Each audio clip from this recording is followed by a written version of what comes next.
Is this a good outcome, great outcome, not great outcome for the journey? I would say it's an overall sort of good outcome. When I ask all of these pioneers, the one mistake that they made, that they would all say that we started treating it as a tech business and not as a financial services business. Our data shows that from a consumer standpoint, whenever we put BNPL options on payment page, 1/3 consumers go and click. So consumers want it. Why is there not a emergence of a standalone company in India? When we raised from Colgate and Reckitt, there was one sense which is there's a lot of strategic value to get, but another which is it's limiting in terms of exit opportunity. They're viewed differently, but sometimes that is also a good thing because your mortality risk becomes a lot lesser. From a founder perspective, you are creating these companies as your legacy. How do you think about this exit, selling out? What's the right way for founders to think about it? Essentially, the 42% is spending that 144%, right? It's essentially that the people who remain are actually spending 3x. It's the biggest indicator of the kind of consumer value that business is adding. We are hearing that even cash free as well as Razorpay, like they've given notices to their merchants that they're not going to support or they're going to move away from that orchestration layer.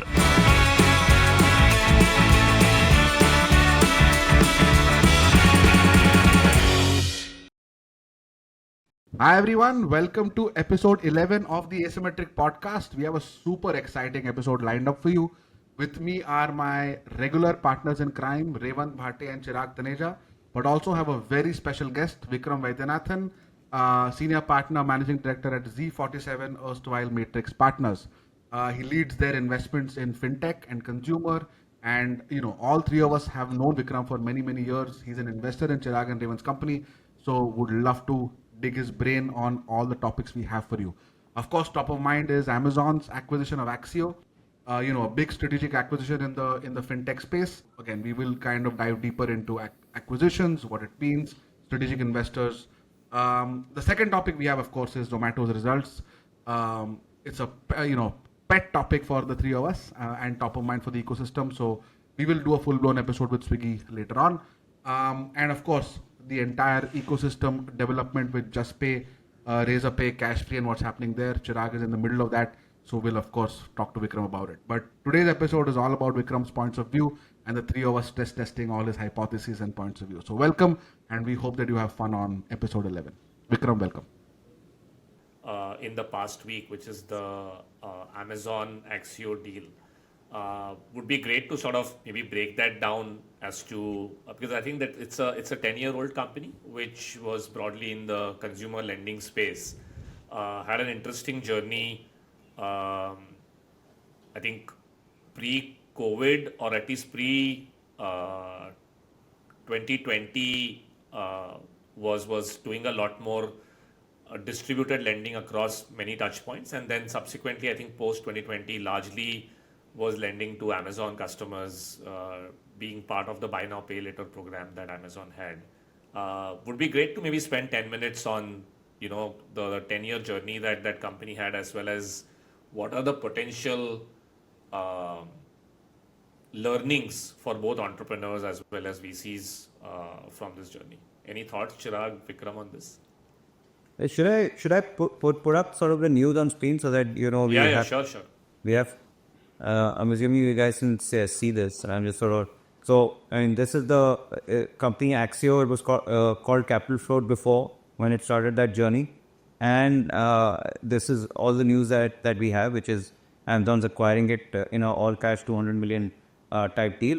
It is still to be ratified and approved by the RBI, and it what Revant just said, right? It ended up in a bunch of different loan businesses, but all through partnerships, and one of their most successful partnerships is Amazon.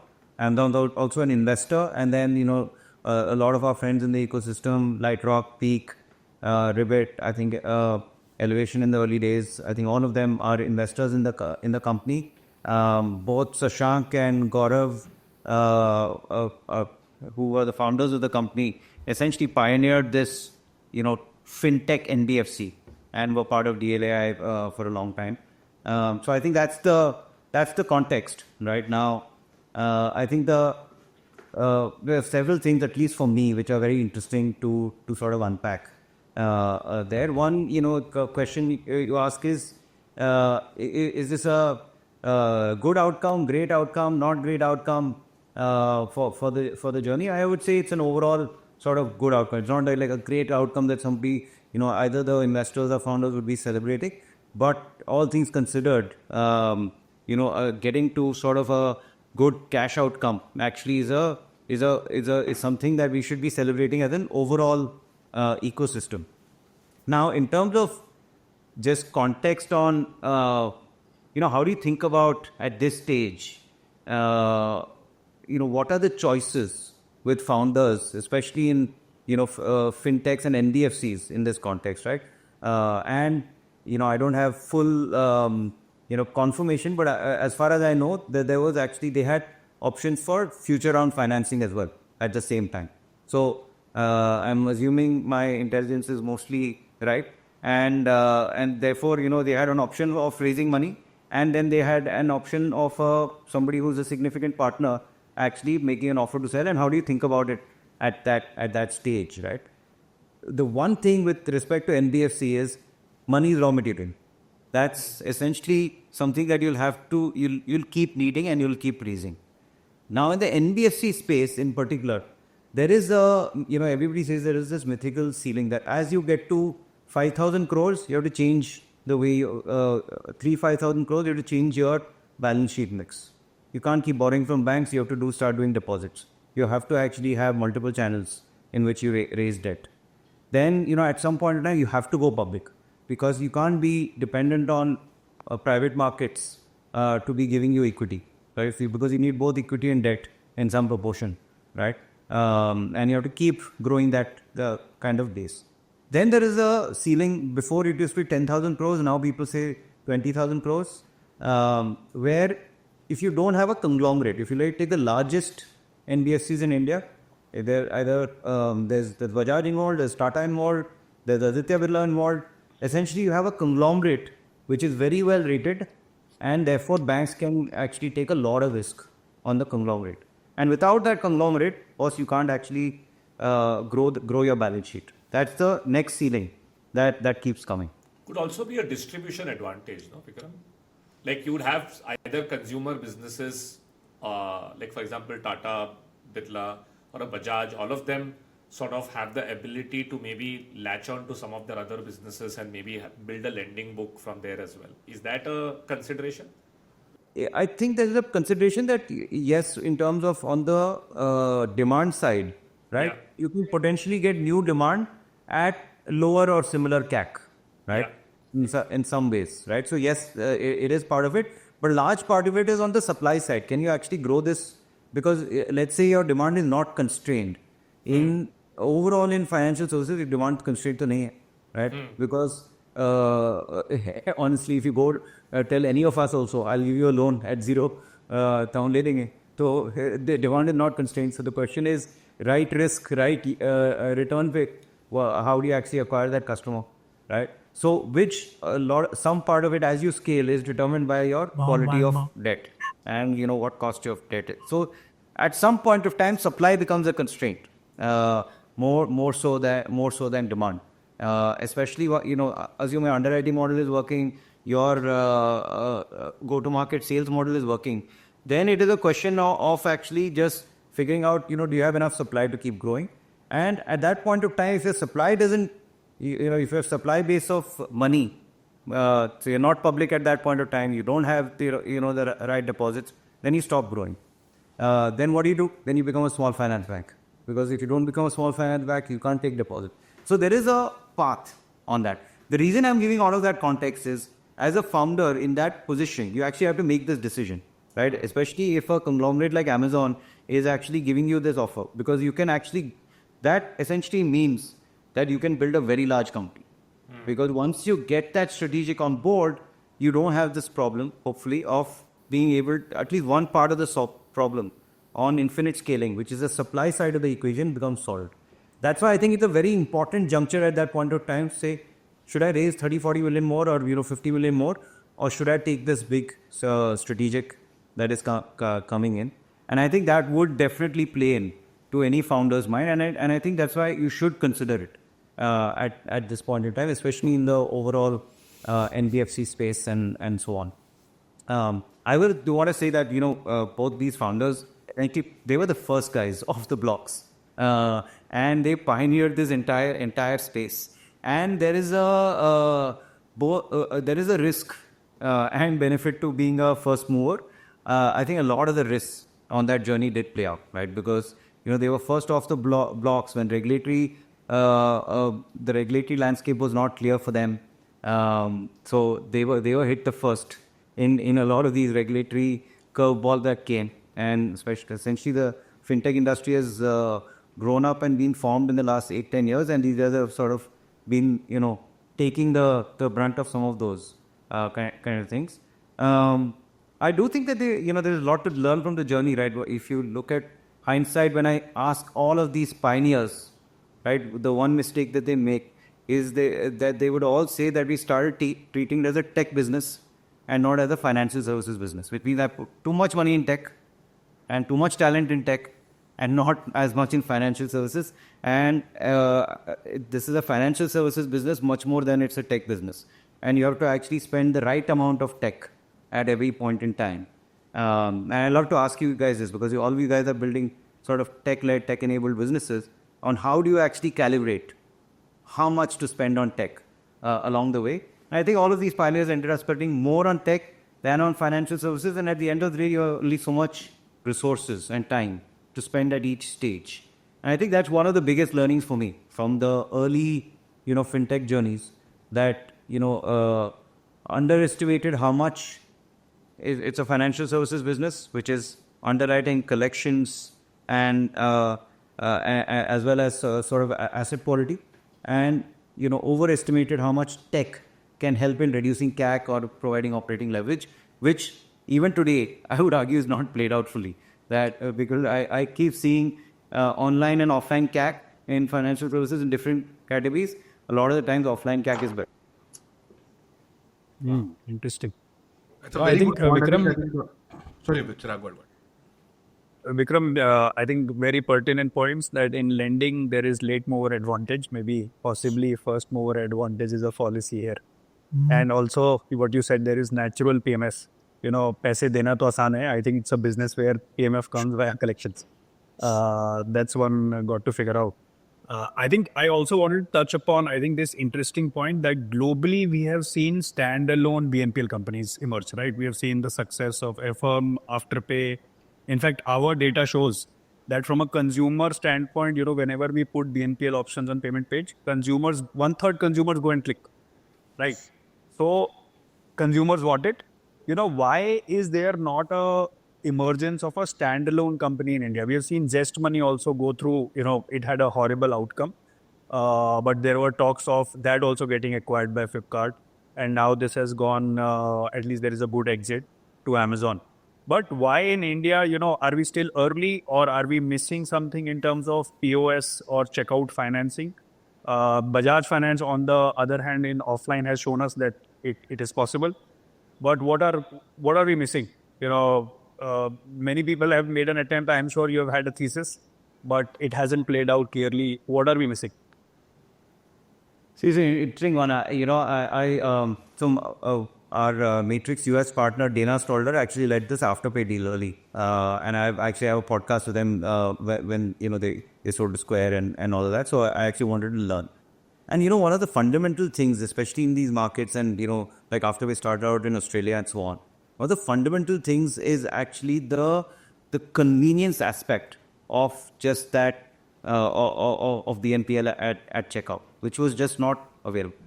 I think to a large part, UPI solves a lot of it, right? Just the pure convenience of you just saying, I want to adopt it immediately, right?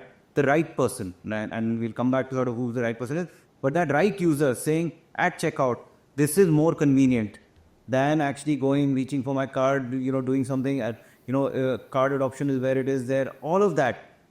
There is essentially a convenience at checkout for that. That actually, for the right user, let's say somebody who has money in their bank account and is using UPI all the time, the convenience is just taken care of, right? So that's one. Then the second is, there are two parts of this BNPL. One is affordability, Affordability. I was going to buy a mobile phone which costs, call it 25-30,000, but I want this mobile phone which costs 40-50,000. And, because of BNPL, I can actually up. So then there is this affordability thing. And then the second is for a new brand, right? I can use a new channel or a new product. I can use a new channel saying, you know what, Chirag has a lot of users, and I can use these users to actually sell this new SKU. I'll give Chirag some margin, right? Which is called subvention in our world, and that's what drives the BNPL margin, right? Now both of those, I think, the affordability and picking the right person on affordability requires a lot of data, or you have to do a lot of hard work, like Bajaj does at the store, right? And now, initial days, now it's not true, but initial days, Bajaj used to do a lot of hard work, right? People would come to the store and they say, "Mujhe EMI chahiye," right? EMI nahi milta tha. Then they'll go home and actually get all the documents, and then they would buy.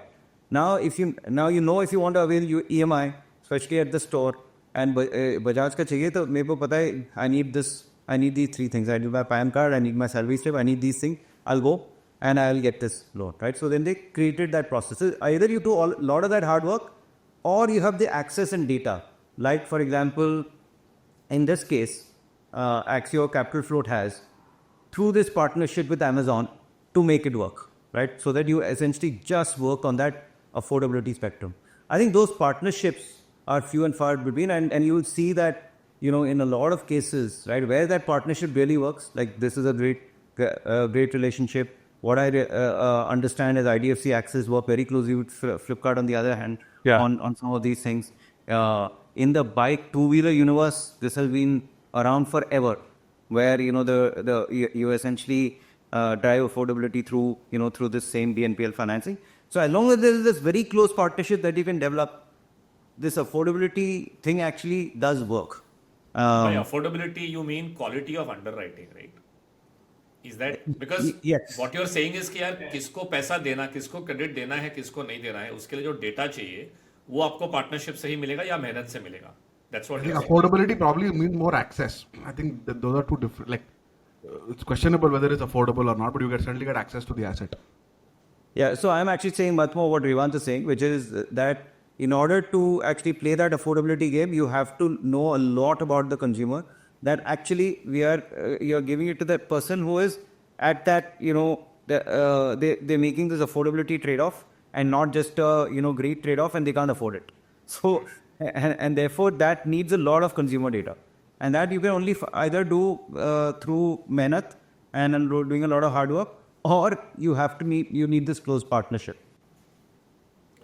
I did want to change. I did want to ask you, Vikram. I think Revant, Chirag, and I have discussed this multiple times on and off the pod as founders. But just the mental model around strategic investments or strategic investors, in this case Amazon, but in general, right? I was talking to an entrepreneur in the alcohol space, and they're basically saying on day zero that they're looking at strategics very early because, of course, the category doesn't lend itself to easy financing institutionally. But generally, I think when we raised from Colgate and Reckitt, there was one sense which is there's a lot of strategic value to get, but another which is it's limiting in terms of exit opportunity. They're viewed differently, but sometimes that is also a good thing because your mortality risk becomes a lot lesser, and there is kind of a quasi home separately. So how do you as an investor, as one of the top VC investors in FinTech or even otherwise, look at strategics at different stages of the company? See, in this case, it's played out very differently, right? Yeah. So firstly, there are strategics and there are strategics, like with everything, right? There are VC investors and then there are VC investors. So there is a wide space. Now, I think in terms of, let me give you an example. I would say 15 years back, I also invest in enterprise software and SaaS, right? Maybe 20 years back, Microsoft investment was, would essentially be talked about in the way you're saying that, it might lead to a capped outcome. What can Microsoft offer? Right? What happens if they don't invest in the follow-on round? What happens if they don't buy? Right? Don't give them strategic terms. All of that. Right? Today, right? If you get an offer from Microsoft Ventures, it's like the best thing. Right? So if you actually get get them on the cap table in the new AI world. It's very different, right? What's changed, right? Because they have changed the way they operate as a strategic investor. They are essentially putting in money. They are giving you access to an enormous universe, and suddenly their brand has changed, right? Sometimes they might buy, sometimes they might not buy, and then they have demonstrated that behavior consistently, such that even as a VC who might have all of these questions, right? I don't ask those questions anymore when they're coming in, right? Because I know that their behavior is very consistent. If the company continues to grow, they'll support it. At some point of time, we might make a buy offer. Sometimes we might take it, we might not take it. So they have actually made this transition. Then there are others, especially, a lot of strategics are very early. They've not made a lot of investments, right? So they actually are not sure why they are doing corporate investments, right? Sometimes they think they're a corporate VC. Sometimes they think that it is to further their agenda, right? Sometimes it is because हमें सीखना है, right? Because we've actually they'll say all your tech founders they're doing so many things. We want to learn some of that, right? So I would say overall it's a very confused agenda on why they are actually investing, right? In that space, I would say it really drive clarity on saying why are you making this investment, right? Because there is no consistency of behavior, right? I think, and because they are also not clear, they don't have strategic clarity on why they have started that investing program, then I think you have to ask these questions. Because, you guys are living through different things on your cap table, right? At, different points in time, right? Someone on the cap table, right, that you thought is going to be very positive at the time of entry, because, when you're entering, everything is positive, might actually become an irritant, or worst case, actually prevent the company from going forward. And it can happen with a strategic, right? So I would just say, you need to figure out this consistency of behavior and what kind of strategic you're dealing with, and at what time of maturity for them, right? And I just give you this example of someone like Microsoft or a Salesforce who have just done this, right? Cisco in the old days used to be this, where they were just a phenomenal corporate VC and corporate M&A machine, right? So I think it's also maturity of the strategic that you're dealing with. And in this case, with Amazon, I think they know what they're doing, because they just have such a gamut of partnerships, from saying I will take a truly strategic investment where we are joined at the hip, to, hey, you're a partner, I want to help you, and I want some say in what you're doing. And then over a period of time, we'll figure it out. Yeah, I think even if talking about the minimalist one, I think there Unilever has a very structured format of investing through Unilever Ventures, and that's probably that bridge that led to the final consummation, or at least the consummation that has been reported in the papers of 3,000 crores. I also wanted to quickly, I think we have discussed the Axio Amazon transaction, and it's interesting that you mentioned that because the partnership was deep, a lot of the consumer data, there was a lot of consumer data available on who to underwrite, because the partnership was very strong with Amazon. Do you see that happening now with other platforms? Like, we recently had Zomato announce their results. Obviously, the markets didn't like their approach on growth versus profitability. It was very clear from the commentary and the data that they have advanced their plans to put up dark stores, and they have a lot of new dark stores which are obviously not making money, which is why the profitability of Blinkit went down, which is why the overall profitability went down, which is temporary. Clearly the management is sure that if you advance your store expansion by 1 year, then you would sacrifice profits today, but you would grow a lot faster. And while this continues and the markets keep thinking as to what is going to happen in this three-way war between Zepto, Swiggy, and Zomato, Blinkit, Instamart, all of them in the mix, and I don't know, 4 other names that they have launched, 5 other apps with, on food, on everything else. Do you see them adding this consumer lending layer? Because if I think about BNPL, it works great in high frequency transactions, and there is nothing more high frequency than food delivery, or now that we know, grocery as such. Like, it's such a beautiful use case for BNPL. why hasn't there been any partnership with these guys? Why has any consumer lending company not done it with these guys to that extent, where it's a very tight partnership? Or potentially, do we see these guys as conglomerates then eventually entering into this space as well? Though Zomato did give up its NBFC license, I think 6 months back or a year back. So it's very confusing, right? As to it seems like a great direction to go in and tighten your grip over the consumer because you have so much underwriting data. But that's not a direction that they seem to be taking. See, overall, and I've had sort of very quick conversations with the top teams here and so on.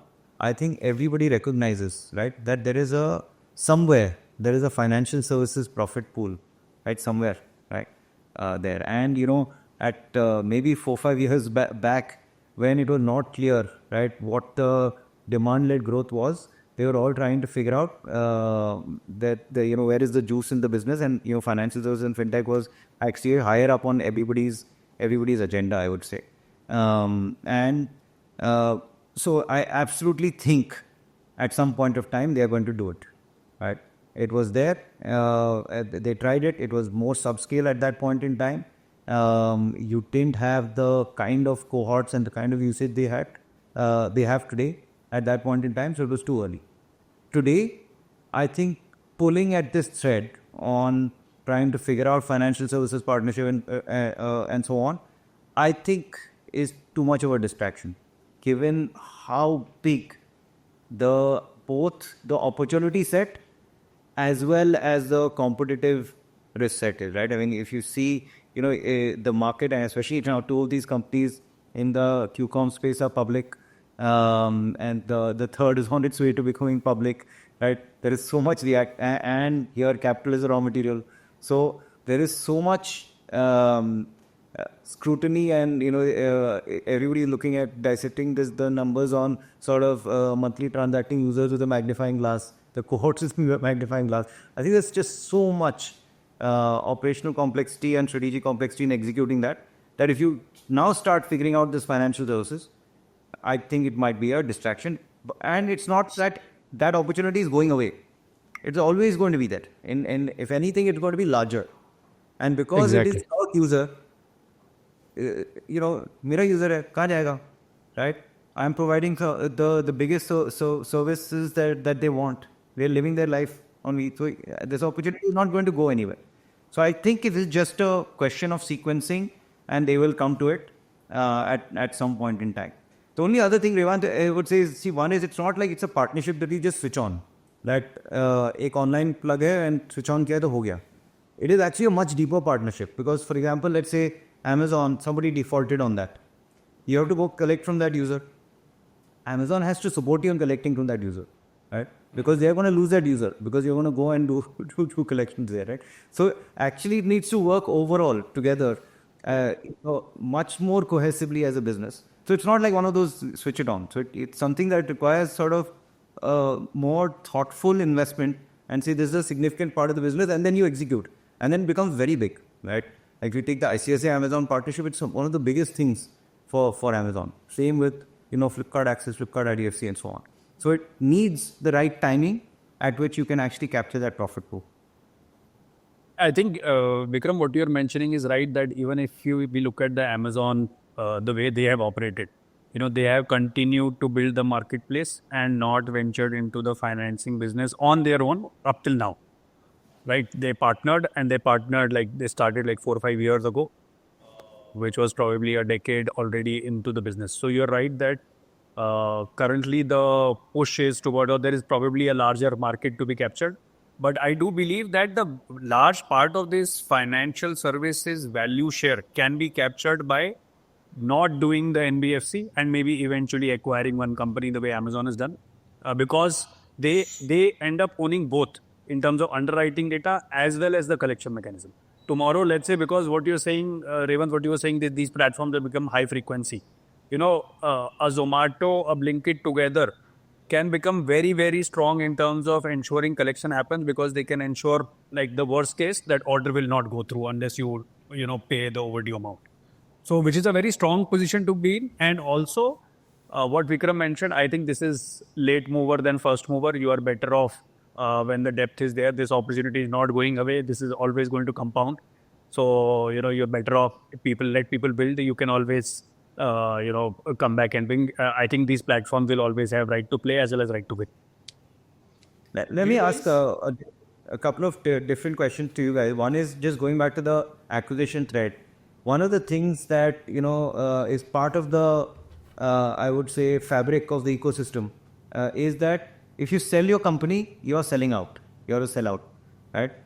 And you're seeing some of these acquisitions happen, and I view these acquisitions as positive in the ecosystem, and I can elaborate why. But from a founder perspective, right? And you are creating these companies as your legacy. How do you think about this exit, selling out? What's the right way for founders to think about it? Sorry, maybe I'll go first on this. I actually agree with you on the net positive thing. So think about it conversely. I actually am very excited to see that India is seeing acquisitions, and that too all cash. Even the minimalist one is rumored to be all cash at 200, 300, 400 million dollars. That never used to happen. We were always, maybe 100 million was the max people would pay for a venture-backed company. So the fact that we are now seeing all cash offers at these prices is a very, very, very good thing. See, because we need to see success stories for the entrepreneurship cycle to keep compounding, right? Like you spoke about the 10-year compounding cycle. Everybody has to see that there are different measures of success. Somebody will create a legacy defining company, hopefully the Zomato group will get to $50 billion, right? Maybe at some point of time in 10 years get to $100 billion. And then we look back proudly at Infosys and Reliance and said, dekho yaar, $100 billion ki company bani. There are other ways to build as well. It's not just the 40-50 year cycle of working hard, working smart, raising venture capital and getting there in 20 years is possible. And there will be outcomes like between $50 million and $500 million in cash deals where investors make some outcome. Obviously, it will not be fund returning great outcomes, but it will be good outcomes. The buyer sees strategic advantage of getting into segments, either product or distribution, that they were not there before. And most critically, we are seeing most entrepreneurs take a break for a couple of years and then do something else again, right? Also, we need different kinds of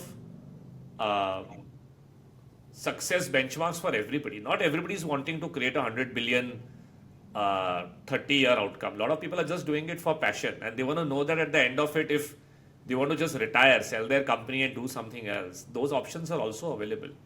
So I think if you take the entire range of potential outcomes, it's a very good thing. There is no, in fact, if you ask me privately, I think founders are jealous when they see कि अब तो relax करेगा यार ये तो करके पैसा लेके. Like we meet a few founders who are sitting on 300, 500 crores or 1,000 crores of cash after selling their company, and they're like, all I'm doing is taking a month-long trip to South America and spending time with my family. And sometimes you do realize that in the end that's also a great life. So overall, as long as the Indian entrepreneurship system gets some kind of net eventual exit outcome, whether it is good, great, fantastic, mind-blowing, that range में कुछ ना कुछ तो होते रहना चाहिए. That is most critical. So I am very happy to see that there are finally Indian strategic companies, or at least MNCs which operate in India and are serious about India, are looking at companies and acquiring them for a decent cash value.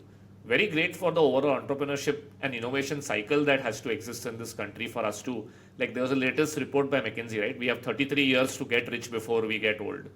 How will we get rich? We will not get rich by everybody just, doing the same 9 to 5 for 5 lakh rupees in some of these service companies. We need lot more innovation coming out of India. And as you said, make for India, make for the world, and people joining these companies and adding to that GDP. Otherwise, we are going to struggle in the next 20 years. I have a different point of view. I think, Vikram, to your copying from your earlier statement, there are acquisitions and then there are acquisitions, right? So I think acquisitions that are accretive in the sense that you do what is best for the company and hence for its shareholders. The company goes to a better place, which has maybe a distribution or some kind of intrinsic infrastructural advantage to scale the company in ways that you and your capital cannot, right? And I think, for example, if you see the case of Minimalist, which we are discussing, I think the fact that Unilever has this massive distribution, product development advantage that they can use, along with the entrepreneurial spirit of Minimalist over the last 5 years, to take a 400 odd crore company to, let's say, 1,000, 2,000 crore company, which Minimalist on its own will not be able to do.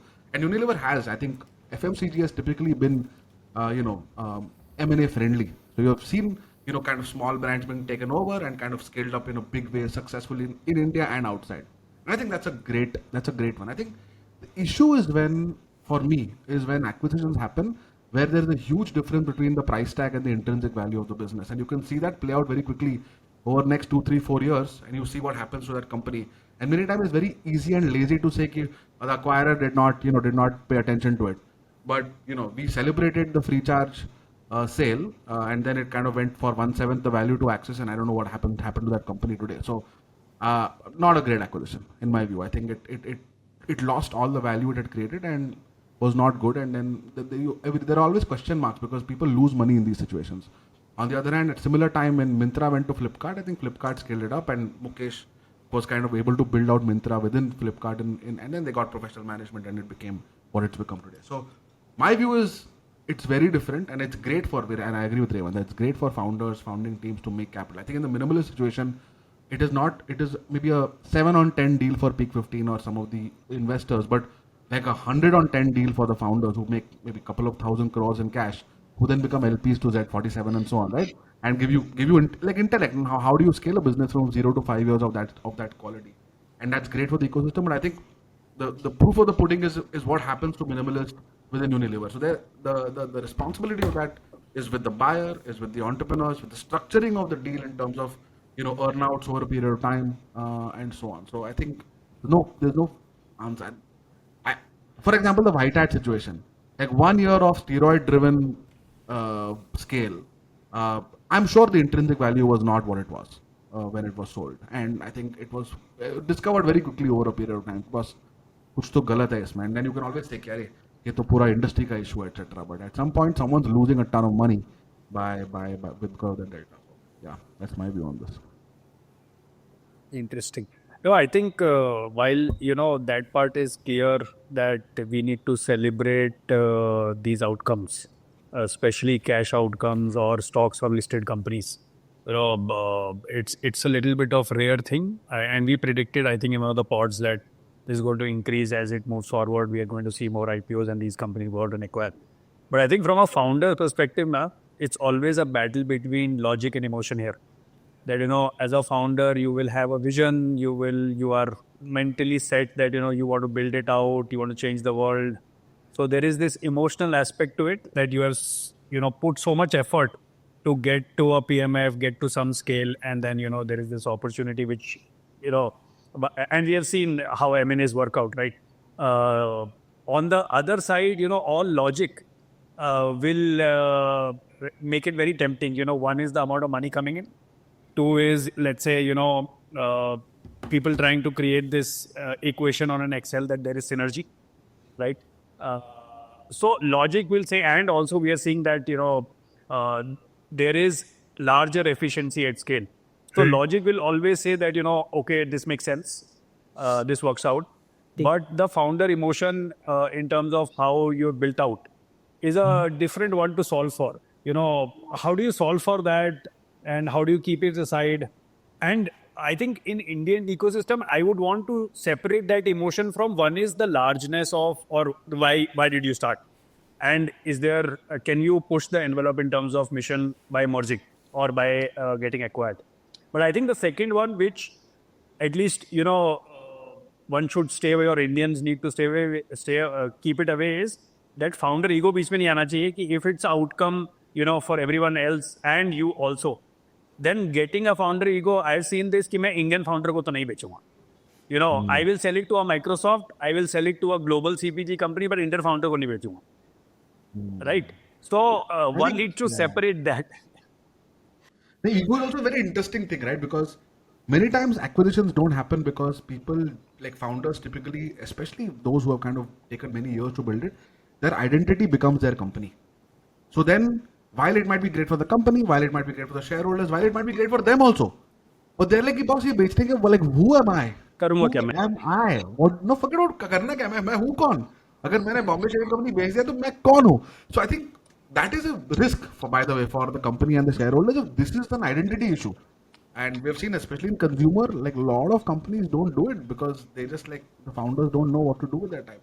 Another issue, I think, Vikram, to your question is a bad Apple acquisition now leads to very bad faith. Yeah, like we after the Ranbaxy situation, it took ages for Japanese investors to kind of build faith in India as a country, right?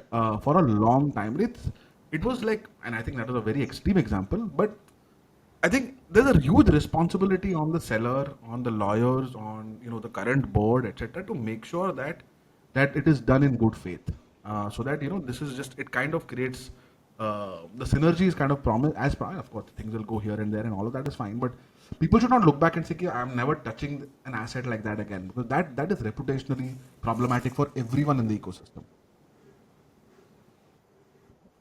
I don't envy you guys because these decisions come fast and furious. And if somebody was to tell me, you have to sell Z47 tomorrow and tell us that, we would say, who are you to tell us all this stuff? And I have the same emotional attachment question. But I will pick out two things that you guys said, right? One is, what Revant said on, having different kinds of role models in the founder ecosystem and these outcomes in the founder ecosystem, I think is just very important just for that innovation cycle to keep going.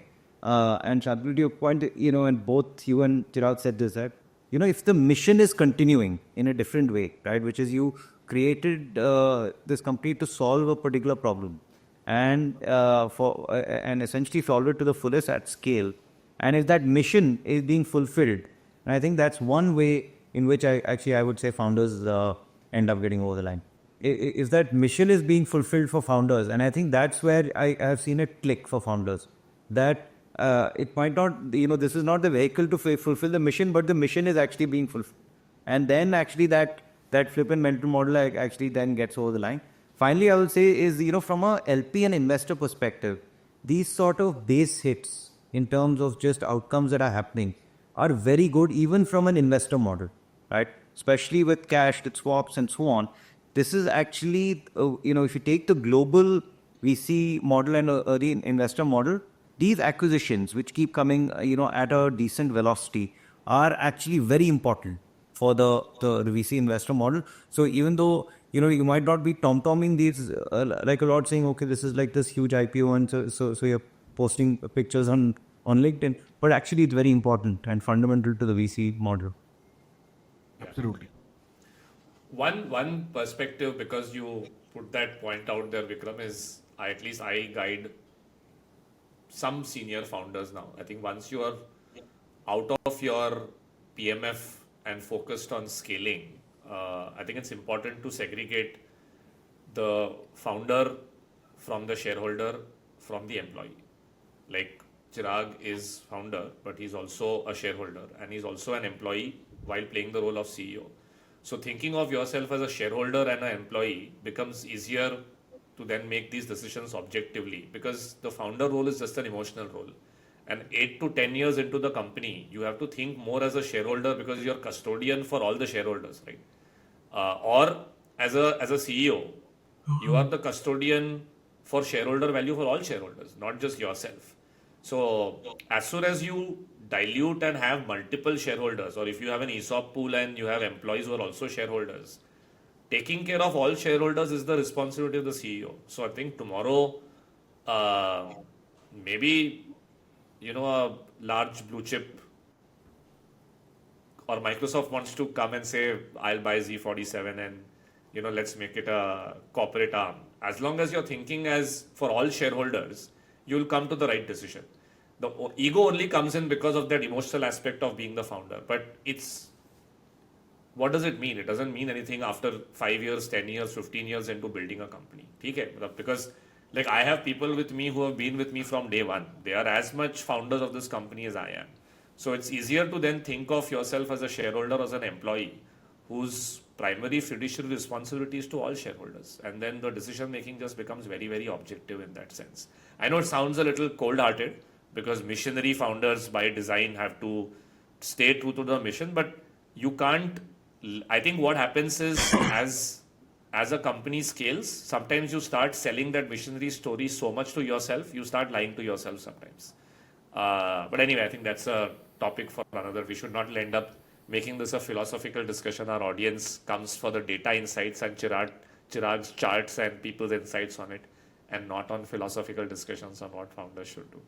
I think philosophical discussion is what is the crowd puller, Revant. We might see increased views because of the philosophical angle that Vikram has added to this discussion. No, amazing. I think we've touched a little bit on the Zomato results, but maybe we can cover more on food delivery and quick com once the Swiggy results are also out. But I mean, any broad thoughts, Vikram, on the growth versus profitability framework that they seem to have chosen?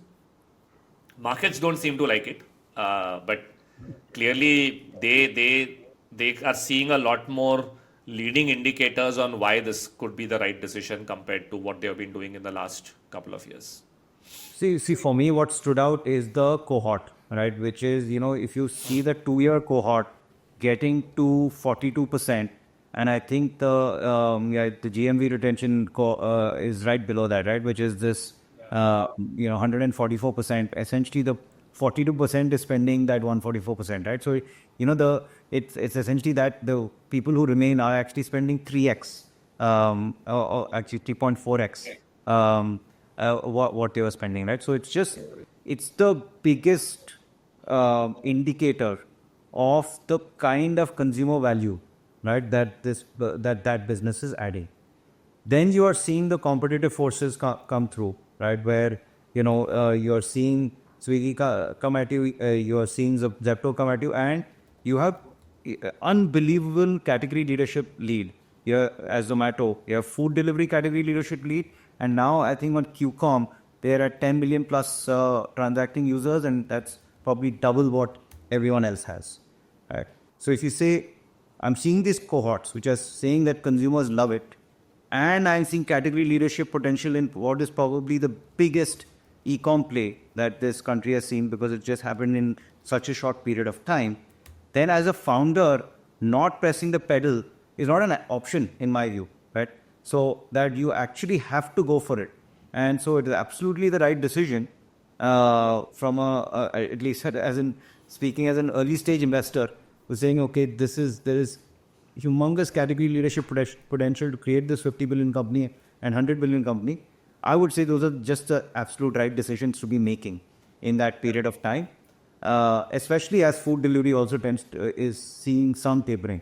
But on the food delivery part, I think 4 or 5 episodes back when we were covering when we had the Swiggy results, we were doing an analysis. We discussed that actually Swiggy got a 0.1% share back in food delivery just the previous quarter itself. And it seemed that Swiggy Bolt, the 10-minute or 15-minute food delivery initiative seemed to be working for them. There is commentary that maybe we'll wait for the Swiggy results to come out, but there is a hypothesis that they are losing market share in food because there is excitement around the 10-minute food delivery, which they were a little early on that they shut it, and now they seem to be a little late on it because that seems to be hurting them a little on the food delivery side.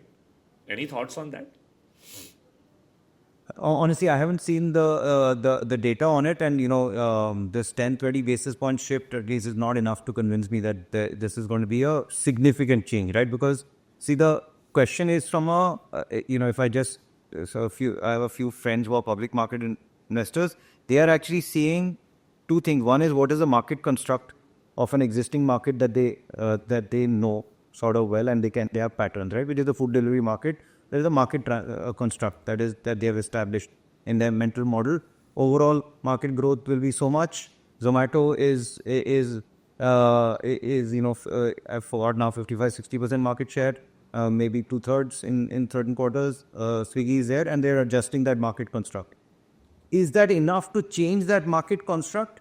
I'm not sure, right? And I might well eat my words in a quarter saying that this 10-minute delivery is going to surprise me as much as QCom has, right?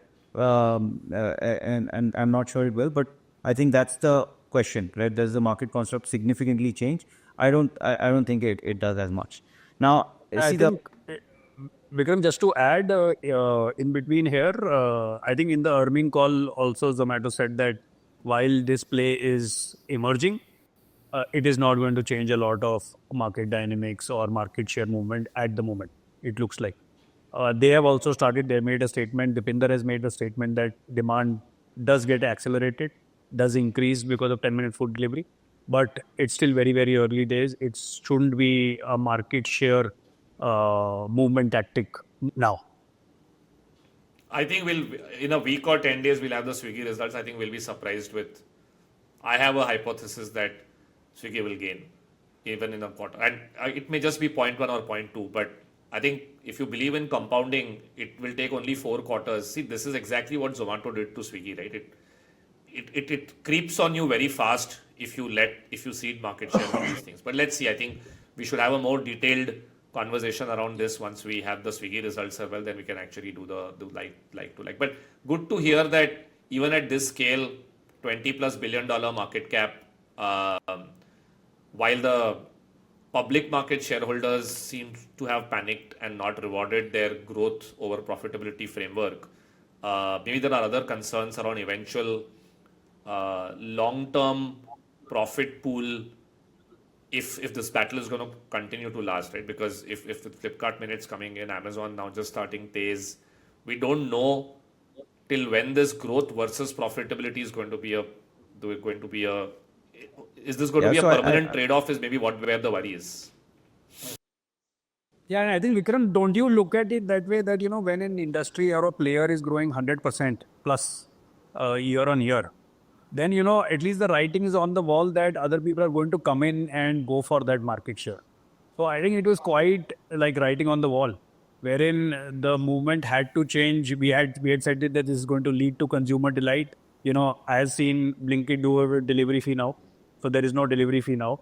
So it's clearly market share, which is at least in a high growth industry where there is high size of price, huge size of price. That's the only way to play the game. And maybe they were pushed by Zepto, which said that they are going to open 1250 dark stores by March 2025. Right? So they have, in the private market space, they have been like just on rampage in terms of execution. And they couldn't just afford to lose this. What my sense is, what it means for the market is that I think both the stocks have already taken a beating because all the discounted cash flow models would indicate that profit is now much ahead.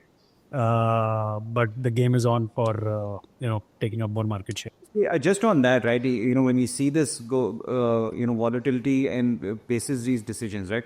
I think we've just unpacked that this decision might be the right decision for the company, just in terms of sort of both consumer delight as well as competition. And one thing we didn't unpack is that the AOV has also crossed 700 there, right? So everything on the consumer metric seems like this is the right. You have to press the accelerator. But from when you look at it from a market perspective, there are two things happening. One is you want certainty of performance to be underwritten, and it's falling off that certainty of performance, right? So that's one thing that is happening. And second is, you said there were some risks, and those risks are playing out. That competitive risk is essentially going to reduce the profit pool in the short term for everyone. So uncertainty is happening, and risks are playing out. So obviously, you say that your expected NPV is going down, so your stock is going down. So, but that doesn't mean it's the wrong strategy, right? It doesn't mean it's the wrong strategy. But from an underwriting of the stock perspective, uncertainty आ गया, risk बढ़ गया, तो obviously it will go down. मेरे हिसाब से तो विक्रम और कोई ऑप्शन ही नहीं है, यही करना है. And you would have seen this play out in a lot of your private companies, wherein they will start to gain market share, and then you would say, okay, let's go out and grab more market share. But I think it will be interesting for viewers. I think Revant and Shantanu, you also run consumer companies, and Vikram, of course, you look at consumer companies. That why is this cohort, let's say for viewers, why is this cohort state of art? Just unpack it for the viewers. I have never seen such cohorts in my business, so for me, it's state of art only from that perspective. I think only a platform can have these cohorts, right? I don't think a product business can have these cohorts. I have at least not seen even the best in class product business not because anyway you don't own the distribution most of the time, so it's very hard to measure as well. But from a platform business, whether it's and this largely also happens in monopolistic or duopoly kind of markets, right? Whether it's mobility where Ola, Uber, Vikram can maybe give some perspective on seeing similar cohorts as an investor in Ola.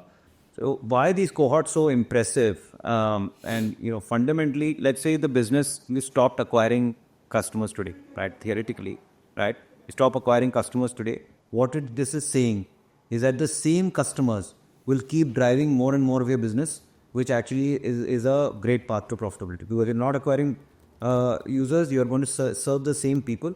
That is why when you see such an expansion cohort, where the same users are giving you more and more of their money and time and essentially giving more of their life on you, it's a phenomenal thing, right? Now, within that, when you look at these kind of benchmarks, right, you see them maybe in SaaS companies, right, where you do a lot of upfront work and then that company itself is growing very fast and their usage is growing very fast. Then you see some of this, right? Like a company like, or, payments companies, actually Chirag, you might see some of these cohorts because, the companies explode on that. And you see the goodness that comes slow. We've seen it both with you guys at GoKwik, at Razorpay. This happens, right? Because the same customer, that customer is doing so well in their life that goodness is coming to you. That's what is happening here. That is why this is just so important that you acquire a set of users, 100 users, then essentially this is saying 100 users, 40 are remaining, but the 40 are actually spending one and a half times what they were spending, right? Then if you keep acquiring more and more of those users, then this is essentially going to be the right way to build your company. Yeah. Oh, I think net decay hai nahi, right? The way you are explaining that there is no incrementality hai. So you have to put it right way कि मैं नए customers नहीं भी acquire करूँ. I think it just continues to hold on to them. There is very strong PMF in the offering. I'm surprised by the 42% retention, by the way. I would have assumed it will be a lot higher. Yeah, but Shantanu, I think वो drop हो जाता है first quarter में ही. You look at the 100 to 48 and then it stays there. These are trial consumers who never come back. Does the industry lose them or what happens? They leave the country? क्या हो रहा है? See, There are a some lot of this, Leave. Good. investors Dubai नहीं love है to- यार कि लोग immigration क्या पॉपुलेशन खा आ रहे हो? रहे हैं. खाना तो चाहिए ना तुमको. तुम महीने में एक बार तो ऑर्डर करोगे ना. कहाँ? Like where are you? Like are you going to? नहीं, but I think Swiggy यार imagine you're a household that has 10,000 15,000 rupee monthly income. Once in a while you'll just try something, but you can't afford to do that. So our look at the number of app इसमें downloads. household retention देखेंगे ना तो और अच्छा है. शायद. Yeah. See, No, but this Shantanu, is- think about this. Na? Zomato has 200 million plus downloads, yeah. So, even sometimes a cab driver who's earning 30,000 would have downloaded and maybe ordered once, and then once every 4 months, it's an indulgence for him to do that. But, this So is how fair, penetrated. वो जो classically बोला नहीं जाता है ना consumer business that let's say you जैसे Facebook में बोला जाता है ना कि if you get like 10 friends then you are hooked. I think either be some of that is being demonstrated that let's say you order 3-4 orders. I think then you're hooked. Yeah. So Vikram, one interesting development which has happened, and you watch the payments industry, you've been seeing that for a while now, which is that Juspay, which has become a large company orchestrating PAPGs, and they function with some of these large companies, Swiggy, First Cries of the world. And then they work with, they have been an orchestrator. They enable all the different payment gateways and primarily serve the merchant in terms of selecting which, a PAPG they want to work with and ensuring that they don't have to do integrations again and again is the value prop. And they have, of course, gone very deeper into the stack. I think what news is emerging today is that PhonePe, of course, decided to part ways with or not participate in that orchestration layer with Juspay. We are hearing that even cash free as well as Razorpay have decided that in 3 months' time they've given notices to their merchants that they're not going to support or they're going to move away from that orchestration there. Now, how do you look at this, as a development from a payments ecosystem? It's a little bit of a war that who has more value to add. I would believe orchestrators can't function without, these PAPGs. But having said that, Juspay has got a PAPG license, so does that. And my sense is that I think it got triggered because of it. Once they got the license, and I think it was quite imperative that they are going to bring their own PAPG and then make others even more redundant. So while if you run a PAPG business, your share of wallet is always the metric which you keep asking, which in this case became in the hands of Juspay. But how do you look at this overall development from an ecosystem point of view? Yeah, so I'll get the disclaimers out first. One, we were the first investors in Razorpay. We continue to be, large shareholders there. We're also investors in Chirag's company, GoKwik. So I'll get all the disclaimers out of the way on that. And I don't have, very different information, but I do have a perspective, which is, see, overall, Juspay built this business on what you said, which is the orchestration layer, right? Which is, for a e-com platform, I don't have to do the multiple integrations, and I'll figure out, how to get your business overnight run on so many PGs and so on. And that's what the company essentially built their business on, and obviously they had a large role to play in the UPI ecosystem and so on. Chirag, what you said, right, which is they have ambitions and aspirations of being a PAPG. They stated those aspirations. They put that out. Now, this doesn't happen overnight, right? And imagine like what has happened behind the scenes. There's lots of conversations that have happened. There is a implicit partnership, right? Because you're essentially moving from a company which is enabling the payment ecosystem to saying, now I will provide direct services to merchants, right? Which is what your partners are doing, right? And your partners are, the Razorpays, Cashfrees, Payyus and so on for the word. And your value is in orchestrating those partners. Now, once you stated this ambition that I'm going to replace that and go direct to the merchant, and then I would say the partnership behavior over the last 12, 24 months has also indicated that that's where you want to go. I think this was an eventuality that these guys will go off the platform. So I was saying it was an eventuality that the payment gateways would go off the platform, and then they would break that partnership because you are essentially pushing the partnership away in some way. So I would be very surprised if Juspay hadn't planned on this happening, right? Because this is an eventuality of the strategy that you have pursued. So it's not that it suddenly happened overnight. It's an eventuality. So I think they have done it with the knowing fully well that this is where it would end up. Now, what was the exact trigger and so on is hard to actually say that this is exactly the trigger. But it's been building up over a period of time, right? So it's not like something that's happened overnight. Now, I think this is maybe the second part of the question that you asked is, how do you view it from an ecosystem perspective and so on, right? I don't know if it actually affects the ecosystem as a whole, right? But I think it's important to actually say, especially in the fintech and banking space and overall, there is a supply chain that exists, right? And it is actually also a regulated supply chain where different companies are different regulatory actors in that space, and therefore they have a space, right? They have a PAPG, right? There's somebody who's doing just switch and so on, right?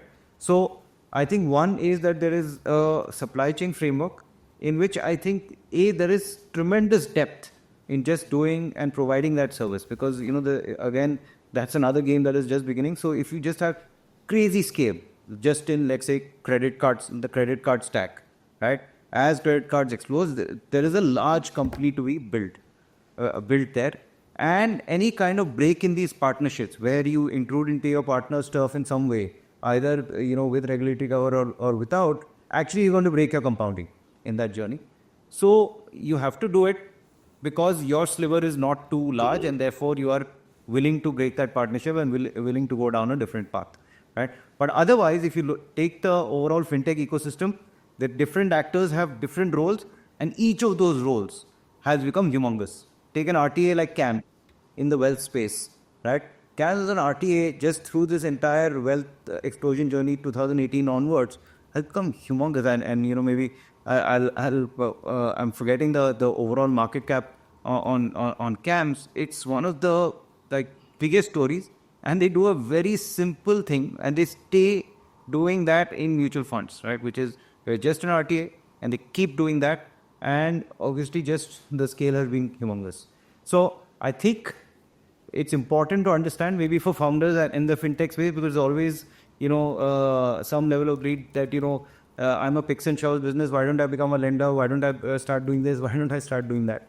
But I would advise those founders that doing what you're doing, and especially if you captured the kind of market share Juspay had in that one business, you can actually scale that one business. I don't know Juspay enough as a business. We've never looked at it to say that what the profit pool was there versus in PAPG and so on. Chirag, how do you look at it? I mean, it's a very sliver business, sliver of sliver, I would say. We know that it's at best a 5 whips business, but it's a software business, wherein you are enabling. So it's a high gross margin business. I think from an ecosystem point of view, I think the answer will come in 3-6 months that who adds most value. If I speak to merchant would say that, I need Juspay because I think it enables them to, get all PGs to fight with each other. And it will also prove that, are these all PAPGs commoditized today? Or I know for sure that they have value additions in different buckets, like you mentioned in credit card, somebody is very deep in debit, somebody is very deep in international. So that's why, as a merchant, you would end up using multiple. From an ecosystem point of view, I think if these two large players go out, I think it definitely means opportunity for, let's say, a PayU or anyone who's emerging to offer their services deeply with Juspay. And can they scale? Of course, it means that, Juspay, PAPG can also scale.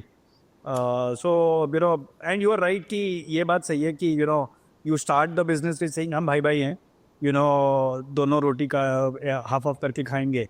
And then suddenly one day comes and then you say कि नहीं अभी ये रोटी पूरी मैं खाऊंगा. So, and by the way, what you said is also true that when Juspay would have started, it was still a very small business, but I think the way they have executed, they have built a fantastic tech stack.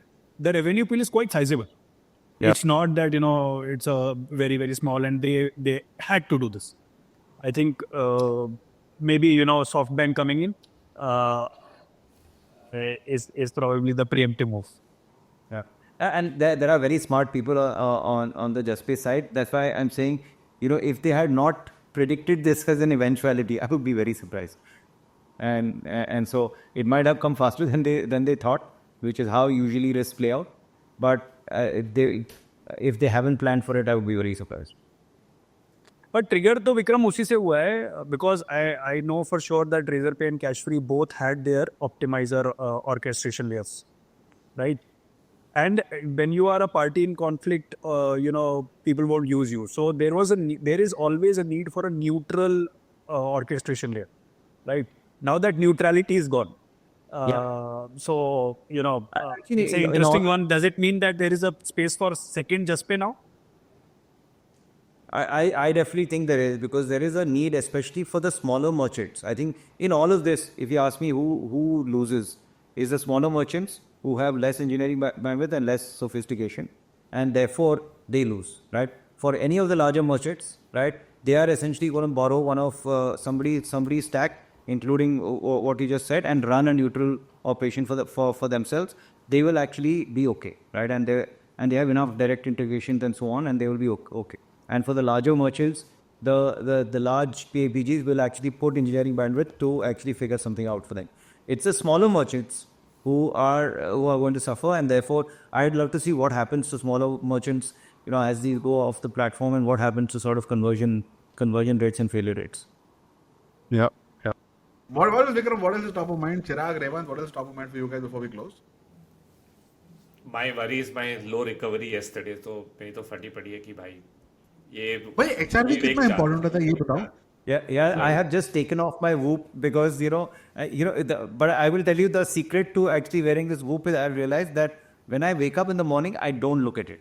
I will go work out and discover how I'm feeling, and I'll work out fully, and then I will look at all this because otherwise, like you become depressed. saying data has started to overrule and say कि सुबह उठ के देखिए अब recovery खराब है, अब दिन खराब ही जाने वाला है. Yeah, exactly, man. I don't want to look at. Hey, but it's like quite a thing यार. You are right कि it's been 6 months for me और ये हो गया अभी कि सुबह उठते ही first thing instead of WhatsApp you checked okay how was the sleep and then that Did you take that kind of magnesium, decides. Shantanu? Sorry? Did you take the magnesium gummy? Yeah, I did. So now we let this out. The 3 days I took the gummy, I did not sleep well. The day I didn't take it, which yesterday I slept really well. So my Gabby drink and your magnesium gummies are totally in conflict. But let me add this. I think the 3 days I took the gummies, I did not work out. So, and yesterday I worked out. Workout is a very big. You have to So I think the tire your workout body. impact. Yeah, the workout impact on the sleep was very clear. No, if But you today if you I'm gonna have have all the gummy. things constant, if you have all things constant. So, for example, last entire week I didn't take it for a week. जानबूझ के. And this week I have started taking. What gets impacted is your deep sleep and your REM sleep. Yeah. The magnesium impact is not कि overall नींद ज़्यादा आएगी, but your deep sleep and REM sleep as a percentage of overall sleep increases. What should it be? RAM and deep upon total? Close to 50%. Together. Yeah. Together. Like Ryan Johnson gave us data for yesterday. It's fucking 70%. Like, it's crazy. How he gets 70% of his sleep is deep and REM. It's just mind blowing. Let's chase the right matrices. Shantanu, in this case, sleep is one of those things कि if you start chasing it ना फिर वो नहीं आती है. So you don't get a कि तू magnesium. The way you are saying कि 3 days you had it and it means that you were like consciously thinking कि आज बढ़िया नींद आने वाली है. कुछ तो होगा भाई. वो मशरूम नहीं है. वो मशरूम नहीं है कि फील नहीं आ रहा है करके यार. तो सब कुछ I am not seeing clouds or something. ऐसा कुछ नहीं होने वाला है. I completely agree with Chirag. मैंने ये सब experiment किए अपने पे and I actually swear by the magnesium gummy. But I would say I did all these experiments. कुछ नहीं हुआ. एक दिन मैंने बहुत fight मारी. मैं workout भी किया, बहुत काम किया. And at the end of it, I slept without thinking. It was the best sleep I got. It's like Schrodinger's cat, right? The observation changes outcome. I think it's important. I think it's very important. But I want to ask you guys, you three are all super health freaks. ये HRV का क्या scene है? Heart rate variability, heart rate variance. I am a big believer in HRV, but I think Garmin has conditioned me to be a big believer in HRV. But it does. I can see that on the days that my HRV trend, because it's hardly. I don't know. I don't know if you know what HRV is. HRV is essentially your subconscious system fighting with your active system and telling you to calm down and rest. So as long as you two are in balance, your the variability between heart rate should be high, right? So I actually think that at least that with a correlation with how I'm feeling is actually quite high. Yeah, my last And 2 weeks. Shantanu, you can't compare people to people. So, for example, you can't compare it with me or Vikram. I think what you have to say is you have to see a trend line. Yeah. That So my it has HRV to has dropped go over the up. last 1 week. Ever since I stopped working out a week back, I have travel and wasn't well, so HRV came down. And now a 1 day of workout, it immediately spiked back upwards. So now I want to see now how this moves basis different things. And Revant is right. You kind of keep everything else constant and change one variable. Brian Johnson से सीखना पड़ेगा थोड़ा सा खुद के बदन के ऊपर, which is like 1/10 or 1/100 the experimentation possibility that is allowed to Mr. Johnson. I'm waiting for the day some young guy comes and puts the comment on this कि यार 4 बुढ़ाऊ लोग इतना सोच रहे हैं, boss get a girlfriend or something like that. अरे बुढ़ा हुआ है इसीलिए सोचना पड़ता है. But do you know this, Revant, that you should.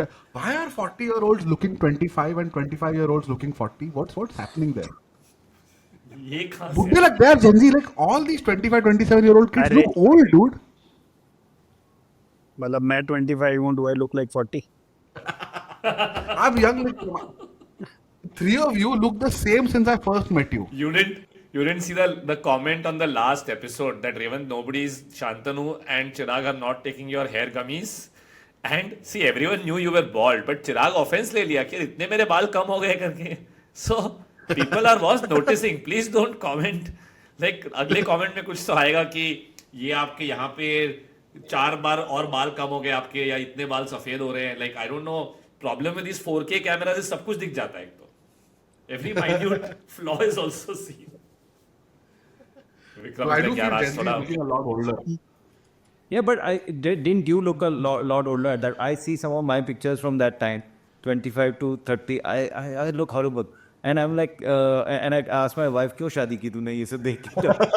But you know, you just take all of this for granted because your body's still moving and you're like it doesn't matter. You drink a lot and then the next morning you you play basketball. It's still moving, it's still happening. So you just take it for granted. ऐसी चलती है. Then I think. Maybe you look older in your 20s and younger in your 30s. Or you start looking younger the moment you become conscious. I think that may be the thing. You're right. You're right. So I Awesome. think you're just getting a little excited, Shantanu, with your own looks. कुछ हम young नहीं दिख रहे हैं. No. Like, please. And there's zero assumption on this, by the way. The world has humbled me enough on the looks part of it since my pre-pubescent days. When I had a full head of hair also. But yeah, I think this has been a fantastic episode, yeah. Vikram, thank you so much for the time, man. Like, really appreciate it. Yeah. Boss, I really enjoyed it, and you know, honestly, I didn't expect to enjoy myself so much, and you know, but I will say बहुत homework देते हो तुम लोग, तो which also I enjoyed actually. Finally, हम लोगों ने हमारे अलग ग्रुप पे लिखा है कि ये जो सीनियर पार्टनर है ना वीसी फंड के, इनको होमवर्क बहुत सालों बाद मिला है किसी से. So he's having to deal with it. अरे सारा homework मैंने नहीं किया. I want to shout out to my 2 young investors, Taha and Kishan, जिन्होंने homework करके फिर I knew it. It would have been funneled as a delegation to someone else. Quickly. And today 9:15 after your LP meeting, I would have said, I have a 15-minute call with these guys. Quickly give me a too long, didn't read version of it so that.